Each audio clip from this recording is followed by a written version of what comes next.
బైరాపూర్ తండాలో ఉన్నాం. రైతు ప్రకాష్ కూడా ఉన్నారు మనతో పాటు.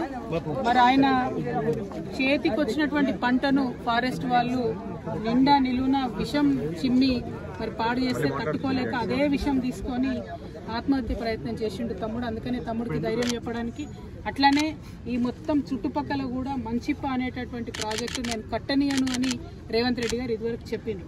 మరి రేవంత్ రెడ్డి గారిని, జిల్లా కలెక్టర్ గారిని, జిల్లాలో ఉన్న ఎమ్మెల్యేలు నేను డిమాండ్ చేస్తా ఉన్నా, మీరు ప్రాజెక్టు కట్టనప్పుడు ఇక్కడ ఉండేటటువంటి రైతులందరికీ ఎందుకు పట్టాలు ఇస్తలేరు? 10 ఏళ్లలో ప్రాజెక్టు కడతామనుకొని పట్టాలు ఇవ్వకుండా చాలా మందికి పెండింగ్ పెట్టడం జరిగింది.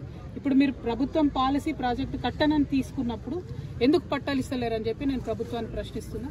ఖచ్చితంగా తొందరగా పట్టాలు ఇవ్వాలి. ఫారెస్ట్ అధికారులు వచ్చి వేధింపులు ఆపాలి. ప్రాజెక్టు కడతలేమని చెప్తుంది ప్రభుత్వం.